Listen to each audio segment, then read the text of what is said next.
ก็ปี้ก็เลยเกียรติขีปันพระเป็นเจ้าเขาได้ยุ่มจังไหนครับเขาเดียวพุงมันพุกใส่เอาตั้งน้ำมันพุกใส่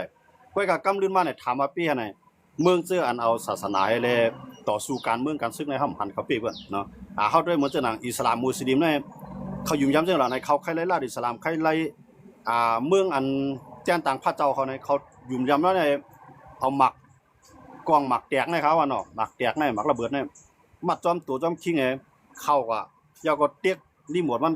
ขาดตัวเจ้าก็ตายก็ให้กูตั้งน้ำตายจอมจังไงเขายุ่มย้ำจังนั้นกำลังซื้อมาเขาเยี่ยนเป็นผู้ก่อการให้ครับคำปีเนี่ยมาอันเปิ้นมีปักเปิ้นจึงเมืองดีๆนั่นเปิ้นลาดว่าก้นในมันเฮ็ดการตาพระเป็นเจ้าเปิ้นเลยสนใจเปิ้นสนใจว่ามันเฮ็ดให้ดอกก้นตั้งนำ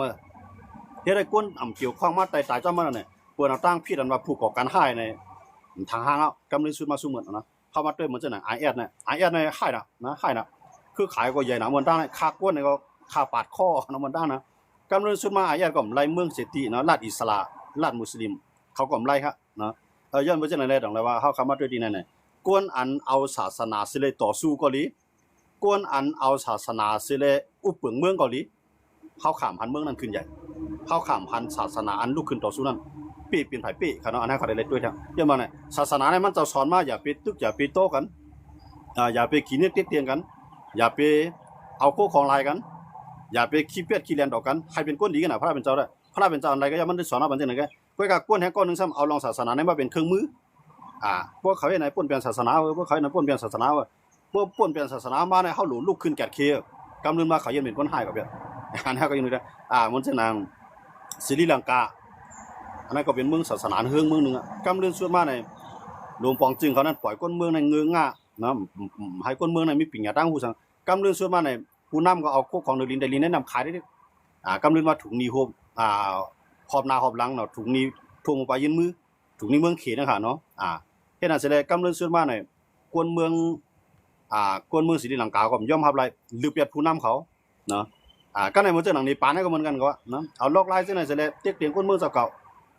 กำเนิดสุดมานี่ปานก็บ่พอใจลือเปียดผู้นำเขาเมืองจังได๋เนี่ยเมืองที่อิงอ้างว่าศาสนาสิได้ลุกขึ้นต่อสู้ทางการเมืองก็ปีเพิ่นเมืองที่เอาแนวตั้งเปลืองศาสนาใส่อุปเปลืองของกำวันเมืองก็ขึ้นใหญ่เลยย่ำว่าตัวมันยุ่มยำศาสนาเต้มันขนาดมันเอามาเป็นเครื่องมือค่ะเขาว่าอยู่ผู้เดียงเหมือนเจ้าหนังม่านนะว่าเนาะผู้เดียงในม่านในกูปานในอันเป็นผู้นำม่านในเอาลองศาสนาในเดียนนะซึ่งในกว่าเฮ็ดจ้องที่นั่นกว่ารู้ที่นั่นกว่าต้านที่นั่นตีเงาตีในว่าเจ้าเขาได้เป็นคนหลีก้อยก็ว่าอำปันปิ่งยาตั้งหูคนเมืองอำปันการกล้าการขายไปมังมีคนเมืองรอดแล้วไรอย่างนี้เตียกกำลือสุดมาไหนเขาก็เฮ็ดให้วันเมืองเขาขึ้นใหญ่เลยนะเขาอยู่ในรถแจ้งกันเนาะแล้วยังบ่จังได๋น่ะศาสนาในมันเปลี่ยนอันดีก้อยก็ซ้ำก้นเมืองซ้ำเอามาใจเป็นเครื่องมือเฮาได้ว่าจังได๋ครับเนาะบางก็ได้ว่าเจ้าจอมยาศาสนาใจครับเนาะศาสนาในมันจะสอนให้เป็นคนดีมันโลลักมันโลจนโลพะโลมีหมาหน้าโลพะสังบ่ศาสนาว่าครับเนาะก้อยก็ว่าการเมืองนั้นได้นะผู้นำก็เลยเลียด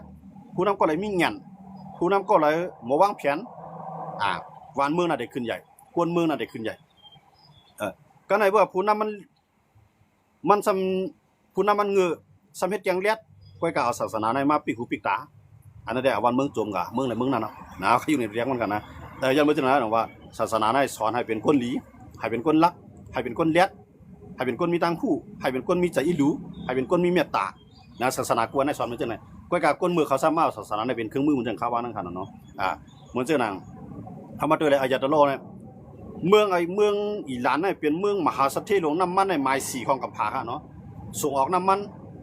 ในโรงไฟฟ้าเนี่ยเป็นไม้สีโคของน้ำมันเพราะว่าเนาะโคของอันอยู่ในดินเขาเนี่ยน้ำมันอยู่ในดินเขาเนี่ยเป็นไม้สีของกัมพูชา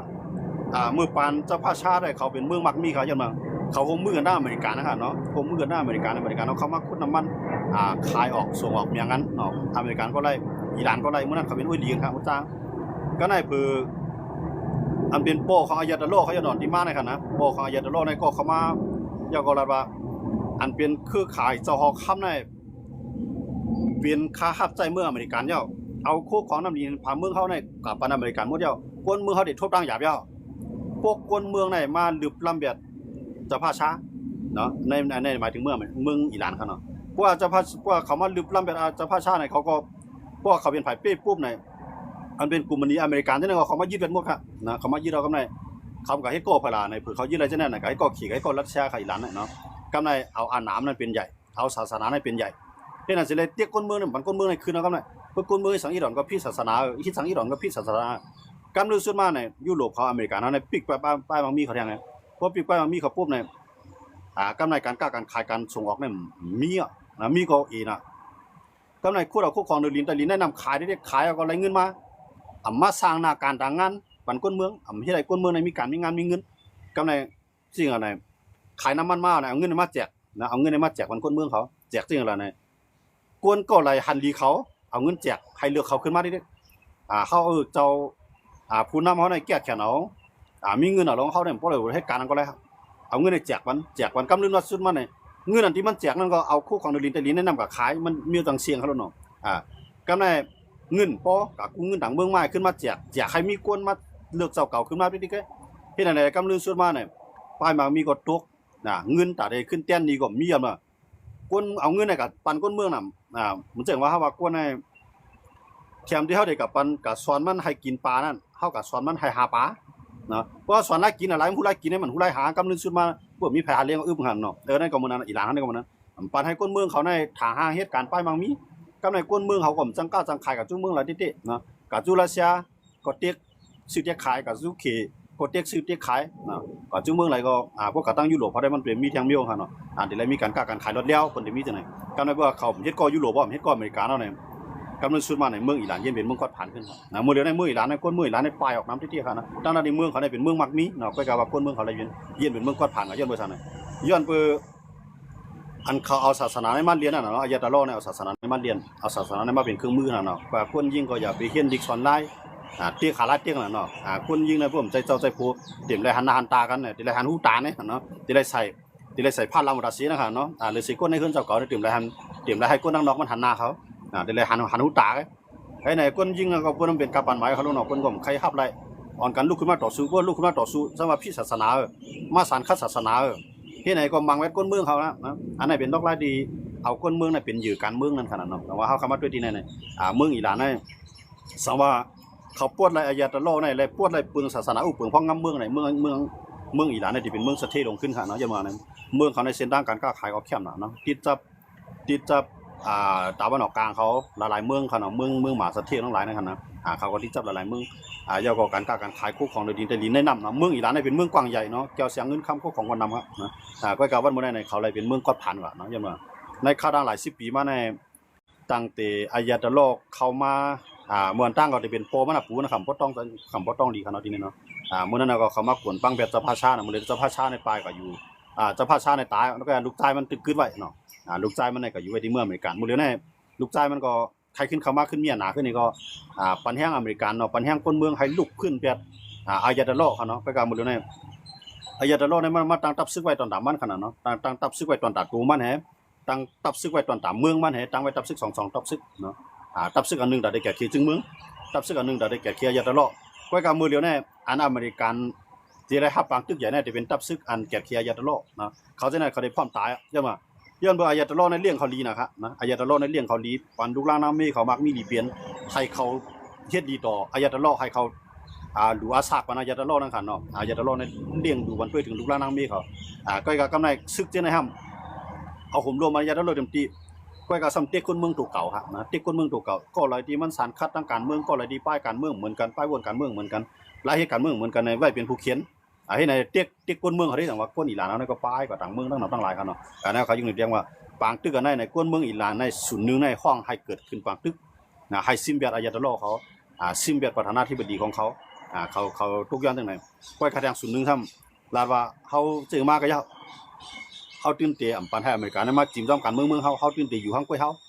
บางศูนย์ก็เป็นจังไหนอันหันจังไหนวนจังไหนได้มันก็จะเป็นผายเจือนอะไรกินจ้อมอายาตะลอกันนั่นขนาดเนาะแต่ว่าจังไหนเขาคำว่าด้วยไหนเงาลายการซึกปางตึกอันที่เกิดขึ้นตั้งตาวันออกกลางในขยุ่มยาว่าคนเมืองใต้เขาก็จะใครหันติใครฮู้ติใครยินเขาเนาะย้อนบ่จังนั้นแหละเฮาคาก็เอามาต่อไต่คันนิปันเขาเนาะปางตึกอันใดสังว่าเกิดขึ้นติเย็นเป็นปางตึกอันใหญ่เนาะติเป็นปางตึกอันใหญ่หลวงย่อก็ติเกี่ยวข้อง2มันเกี่ยวข้องจอมพาในมันก็ได้ว่าในเขาเนาะใต้มันก็ได้ว่าการเมืองเฮาก็บ่สู้เขาจังกาวการเมืองเพิ่นมายุ่งจอมไม่สังห้ำรู้ฮู้จอมมันการเมืองเพิ่นนั่นมันก็ได้วนจังได๋ครับจึงในมันเกี่ยวข้องจอมเฮาครับมันแจ้งว่าปางตึกมันเกิดขึ้นในเพิ่นปิกเส้นทางการค้าขาย คู่ของกินยำก็กาคันสูงมาก็ในที่เลยกาคันคู่ของกินยำจะเกี่ยวข้องสังดังปังตึกหล่าที่มันก็เกี่ยวข้องน้ำมันนั่นค่ะแหละนะเหมือนจังว่าเฮาลูกก็ส่งเฮาว่าอยู่กุดย่างเขาเนาะเฮาเฮ็ดพักเฮาลูกก็ขายเฮามีต้นทุนตื้นล่างเฮาตาได้ต่อเอาข้าวพักก็ขายในการนำก็เฮาได้เลยสร้างน้ำมันเฮากาคันใหญ่เฮาก็ซื้อของมาในเฮาได้เลยใจรถใจกาน้ำมันกาคันมันสูงก็ในเฮาได้มาขายป้อมขายแล้วยันว่าตื้นล่างเฮามันตกกันนั้นสูงน้ำเฮาก็ได้เลยขายของเฮากาขึ้นก็ในบ่ก็ขายของเฮากาขึ้นเนี่ยเฮาก็ซื้อบนมาเฮ็ดมาสร้างกาคันมันก็สูงแต่ว่ามันเกี่ยวข้องกันเนาะแต่ว่าบางตึกนอกเมืองในเมืองมันดึงเกี่ยวข้องในโรงการอยู่การกินย้อนไปจังได๋ในบางตึกอิหร่านและอเมริกาในอำเภอว่าจำได้เกิดขึ้นคั่นเนาะมันจำได้เกิดขึ้นแล้วเตรียมรอดไล่คั่นเนาะเพราะว่ามันเกิดขึ้นมาได้ที่ไงเฮาคาสิเจ้าคาจังได๋ก็ได้เลยฮู้ขึ้นตันได้เลยหางแฮนสังไว้นี่เนาะเพราะว่ามีรถยนต์ก็เฮาลดสร้างน้ำมันรถยนต์เอาไว้เพราะว่ามีรถเครื่องก็เฮาลดสร้างน้ำมันรถเครื่องไว้ให้เตรียมทางไว้เนาะมันก็ซื้อเก็บไว้จังได๋ก็มันสิเป็นอันเฮาตีจ่อยกว่าอะไรในข้าวยามที่มันคู่ของในกาคันใหญ่ทั้งคันเนาะมันจะตั้งกินตั้งยามได้ก่อนนี่เนาะมันได้สูงขึ้นจำเดียวนะมันจะนั่งข้าวสารในน้ำมันในฟองหวานในเกลือในจะได้มันก็คันมันก็ได้สูงขึ้นจำมันคันเนาะเพราะคำว่าด้วยมันจะนั่งมันกูบ่เฮาซื้อค่ำในเมื่อกัดที่จำมาเมืองไทยใหม่ในกาคันค่ำใน1บาทใน 15,000คั่นแหละเนาะมื้อในบาทมาบาทใน 70,000 ปลายครับ 74,000 ปลายครับเนาะบ่ได้เนาะต้องว่ามันกาขึ้นในย้อนไปทางหลานในย้อนไปเมืองมหาเสถียรเมืองมหาอำนาจทั้งหลายซิในเขาเก็บไว้ค้ำทีนี้เพื่อเก็บไว้ค้ำอันไหนเมืองไหนขายเขาเก็บซื้อกำไรเขาอันเมืองอันกวาดผ่านเอาเนี่ยเราค้ำเขาขายขนาดว่าค้ำเขาขายกาคันมันสูงเขาก็เน็ตขายเมืองผ่านเมืองมีเน็ตเก็บไว้เพื่อเก็บไว้เรื่อยๆในค้ำในกาคันมันสูงแบบแล้วกำไรพวกที่เฮ็ดเงินออกมาเอาค้ำในกับกำธนาคารกลางลุงฟ้านะครับเนาะเอาเงินเอาค้ำในกับกำแล้วก็พิมพ์เงินออกมาให้เนี่ยมันได้จังไหนกูมึงในบ่ต้องว่าทุนสำรองระหว่างประเทศในมันสิมีไว้จังนั้นกำลังในปัจจุบันใจทองคำไว้ครับเนาะมันจังนั้นเมืองไทยในก็สิมีเปลี่ยนตาหลายหมื่นจ้อยครับเนาะเขาเก็บไว้ค้ำในครับนะเขาเก็บไว้ค้ำในก็สังเกตว่ามันเกิดเปลี่ยนปัญหาการบ้านการเมืองมาเนี่ยที่สุดมันก็ยังถึงมีค้ำแต่ได้พิมพ์เงินออกมาหลายนั่นขนาดเนาะก็ต้องว่าค้ำในมันเกี่ยวข้องการเมืองเงินก็เกี่ยวข้องการเมืองครับเนาะอันตึกกันกูว่าในโก้เนาะครับในมันเกี่ยวข้องในลองเงินเลยค้ำนั่นครับเลยอันมันติดกันที่มันนะครับเนาะมันเจ้าหนังอิหร่านในมันใครอเมริกันในมันใครก่อตั้งอิหร่านในย้อนไปทางไหนมันก็คล้ายน้ำมันนั่นขนาดเนาะคล้ายน้ำมันย่อก็เมืองอิหร่านนั้นมีน้ำมันนำหนาซ้ำกับเฮ็ดก่อไปล่ะเฮ็ดก่อเขตก่อรัสเซียน้ำมันในก็เข้าจู้เขตกับเข้าจู้รัสเซียกำไรเขตเขารัสเซียเขานำยิ่งใหญ่ขึ้นเรื่อยๆซ้ำจะเปลี่ยนเพศต่ออเมริกันมาย้อนบ่จังนั้นเลยดอกว่าอเมริกันก็กวนอันอยู่จ้ำหิมหอมเฮือนเฮาในซ้ำก็เฮ็ดก่อกวนดอกหวานในความหมายของตัวโน้นทำให้ครับนะย้อนบ่จังนั้นเลยเฮาหลุมมีปัดเพียวเฮาหลุมมีลุ่มลาปันกวนหิมหอมเฮาในเผื่อเดียวก้นหิมะเมืองเขาเนี่ยกับจอยเมืองเปิ้นกับปันแห้งเมืองเปิ้นให้เมืองเปิ้นแห้งใหญ่มาเปลี่ยนพี่ของเขาเนี่ยเขาหลุดเพียวจอมหิมะเขาเนี่ยเนี่ยแต่ว่าอเมริกันเนี่ยบอกว่ามันเด็กกวาดล่างหลังบ้านมันเนี่ยเนาะหลังเฮือนมันหันเนาะในสวนเฮือนมันความหมายกันเนาะในสวนเฮือนมันเนี่ยเด็กเพียวเรือไปก่อนให้มันตุ้ยลีให้ก่อนนะมัน2ไอ้จังยิ่งใหญ่มาไล่นั่นค่ะเนาะแต่ว่าขี่เขาทำสนใจเขาลูกขี่เขาละเช้าเขาเนี่ยเมืองสู่ตึกกันพิดกันว่าสุมีหลายจุ่มก็อย่าลองของสูก้อยกะแก๊สน้ำมันทองคำสู่อันมีกาขนาดขายปันเท่าไหร่ก้อยกะที่ได้ขายโป๊เพื่อขายกาห้อมซื้อเหมือนเส้นหนังเมืองอันที่มันดอกขายก็แม่เดี๋ยวขายจู่ยุโรปเนี่ยขายจู่อเมริกันเนี่ยเพื่อนน้ำปีกกันมาขนมจังเข้านะปักตูเมืองเพื่อนจังเข้าเพื่อนจังเข้าก็แม่ขี่เขาละเชียเขาเอาข้าวยำดีเนาะเอาข้าวยำดีก็ในเพราะว่าขี่เขาละเชียเขาข้าวยำดีเนี่ยขี่ในขึ้นใหญ่ไว้น่ะเนาะขี่ในขึ้นใหญ่ไว้น่ะตั้งที่ขี่เนี่ยมันระยาบสังเตะก้อยกามันขึ้นใหญ่เลยไว้ขึ้นใหญ่ไว้น่ะยังมาเมืองสู่ตึกกันเนี่ยเอามาภายในตึกกันก็เยอะนะขี่เนี่ยเดี๋ยวเลยกินทั้ง2ภายดิก็ในเหมือนเจ้าหน้าเขาอยู่ที่นั่นเนาะเมืองของตุ่มตุ้นล่ะที่ง่ายๆมันนะที่ง่ายมันเขาอยู่หูแจกนั่นก็ซึกมันมามังเจ้าคือเจ้าคือก็หลูมีเชียงไอ้ขึ้นลูกมังซึกมันขี่ก็หลูคายมันซึกเจ้าคือกองกลางนั่นอยู่กันก็ในว่าซึกเจ้าคือมีกองกลางมีอำนาจร่องตัวอำนาจซึกมันกำนันเจ้าคือมีหน้าที่กุ้มกำพวกของเนรินไตลินแนะนำสุ่มๆจ้างขายมันเมืองไรหรือซื้อขายมันขี่ขายโป๊ขายปีนะขายโป๊ขายปีก็ขายกล้ามไรพวกขายกล้ามจังขายยันเบืองเข็มซื้อพวกเข็มซื้อก็เป็นหลายกันน่ะมันเรื่องว่าเอามีหยกนะครับว่าเนาะมีเสียงเสียงอะไรบ่ด้วยกับบ่ด้วยหลิงก็เป็นก้อนหินนี่ครับแหละนะตาที่ได้คู่ว่าเสียงลงในมันมีกาคันก็คือที่เลยเป็นก้นหมดด้วยเดี๋ยวเลยมีไผสายไผทาดเอาไอ้ทองได้ที่เรียกว่าตั้งในมันเนาะเมืองเฮาคาได้มันก็เป็นบักหินบักพายครับแหละนะข้ามมื้อไหนก็เป็นก้อนหินเนี่ยเฮานะว่าเฮาบ่สุกบ่ล้างบ่เอาก็กำลังมาเขียวไว้ได้ไรก็ต้องว่าแก้ว่าน้ำมันไหนก็มันก็เป็นของไตลีนะอยู่มีการมีขนาดตอนตาเฮายันว่าเฮาบ่เอาขี่เขาได้เข้ามาเอากว่า ย้อนไปจังไหนดังว่าขี่นายน่ะมันปันแห้งซึกมันให้ซึกมันในเตี้ยเจ้าคือดิเจ้าคือกับมีดีปึงกว่าซึกกองเมืองเขมาแต่ได้มีเฮียงต่อสู้ซึกมันก็ในบ่ซึกเจ้าคือมีเฮียงหน่อยเอาเนี่ยมันเด็กไว้เอาเนี่ยขี่ในขึ้นปันแห้งซึกมันดิให้ขึ้นเตี้ยเจ้าคืออยู่ไรให้เจ้าคือในขึ้นอยู่ภายใต้ซึกมันเอาขึ้นอยู่ภายใต้ซึกเขเฮ็ดในขี่ในอะไรก็ได้เนี่ยแต่ว่าขี่ในเนี่ยมีอันว่าขี่ได้ซุ้มบางตึกกูเมืองเนี่ยกวนสู่ปลายเพมาจะว่าขี่ในเดียวแฮนเขาแฮนนำให้กับจอยห้ามใจสู่ปลายเพก็ทั้งรองของสู่ก็สู่ปลายออกเมืองก็เป็นรองของสู่ก็ไปกับกวนเฮาได้เฮาหลุไรเมื่ออยู่เมืองสู่เมื่อคู่ของเมืองสู่เนี่ยมึงกูพอเข้าเจ้าคือกูคือเขาผิดกันอะไรคือผิดกันก็ในเพราะว่ามันขึ้นลีกันเอาในนาทีไรมีป่าไม้ขี่ในเดียวมาลงตีนล่างครับเดี๋ยวนะเอาก้นเขามาก้นเขาก้นซิบไว้ตีเหลือในจุ่มยิบกองกลางในเดียวกับผมลมมันเขาเนี่ยแต่ว่าในเขาอยู่ในเรื่องเห็นอะไรขี่ในรัสเซียในขึ้นใหญ่มากทีเดียวเนี่ยมันแจ้งว่าเมืองเจือนเขามีปัญหากันภายในเมืองเขานั่นเนี่ยจะว่าเขาได้มีปัญหาต่อก้นเมืองขี่เขาก้นเมืองรัสเซียครับนะก้นเมืองขี่ก้นเมืองรัสเซียเขามาในเขาได้ไล่ผมรวมด้วยถึงบันดีนะย้อนเมืองย้อนเปิดมีเมืองขี่ในก็ยาวอันเปิดการกล้าการขายจู้เขาพวกเขากับเฮ็ดให้ในก้นเขาในขำป้อใจเนื้อเขาในเขาปิกไปป้ายมาเมียในหยาบเนี่ยก้นเมืองเส้นในอันเมืองอันใครปิกกินก้นเมืองถูกเก่าเส้นในตีเนี่ยผมรวมกันก้นเมืองขี่เขานะมันจะหนังขี่เขารัสเซียเขาวันน่ะจะมันจะหนังในอเมริกานะว่า